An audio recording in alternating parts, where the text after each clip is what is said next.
Hello friends, இது பார்த்தீங்கன்னா ரீசெண்டாக ட்ரெண்டிங்கில் இருக்கிற இந்த ரெயின் ட்ராப் பேங்கிள் தாங்க. இது கண்ணாடி வளையல்ல சின்னதாக டாட்டாக இருக்குங்க. ஸோ இது பார்த்தீங்கன்னா போடும்போது குத்துமோ என்னன்னு நினச்சேன். ஸோ இதோட விலை என்னன்னு ஃபஸ்ட்டு சொல்லிடுறேங்க. இந்த 12 கண்ணாடி வளையலும் சேர்த்து பார்த்தீங்கன்னா ₹140 வாங்கினேங்க. ஸோ ரேட் அதிகமாக இருக்குதுன்னு எனக்கும் பட்டுச்சு. பட் உங்கள் ஏரியாவில் என்ன விலைன்னு மறக்காமல் சொல்லுங்கள். இது பக்கத்தில் இருக்கிற ஃபேன்சி ஸ்டோரில் கூட கிடைக்கும். பட் பண்டிகை காலத்தில் பார்த்தீங்கன்னா திருவிழா கடையில் வாங்கினேங்க.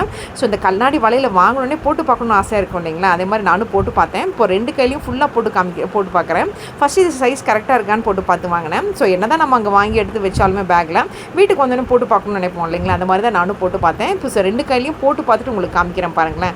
செமையாக இருந்துச்சு பார்க்குறக்கு. அது எஸ்பெஷலி இந்த ரெட் கலர் பார்த்திங்கன்னா செம தூக்கலாகவே இருந்துச்சுங்க. கைக்கு போட்டோன்னே எடுப்பாக இருந்துச்சுங்க. ஸோ அதனால தான் இப்போ உங்களுக்கு ஃபுல்லாக போட்டு இப்போ உங்களுக்கு காட்டுறேன் பாருங்களேன். பொதுவாக இந்த மாதிரி கண்ணாடி வளையல் போட்டு ஜிங்னு சத்தம் வந்தாவே சூப்பராக இருக்கும் இல்லைங்களா? கை நிறைய கண்ணாடி வளையல் போடும்போதே ஒரு அழகு தான் இல்லைங்களா? ஸோ அந்த கைக்கு ஒரு அழகு கொடுத்த மாதிரி தான் இருந்துச்சு இந்த கண்ணாடி வளையல். ஸோ இந்த ரெயின் ட்ராப் பேங்கிள்ஸோட விலை ₹140 நான் உங்களுக்கு ஏற்கனவே சொல்லியிருக்கேன். ஸோ இதில் நிறைய கலர்ஸ் இருந்துச்சுங்க. இதில் பார்த்தீங்கன்னா மல்டி கலரில் கூட இருந்துச்சு. பட் ஆனால் இந்த ரெட் கலர் என்னமோ என்னை அட்ராக்ட் பண்ண மாதிரி இருந்துச்சுங்க. இந்த மாதிரி கண்ணாடி வளையல் உங்களுக்கு என்ன கலர் பிடிக்கும்னு மறக்காமல் சொல்லுங்கள். தேங்க்யூ.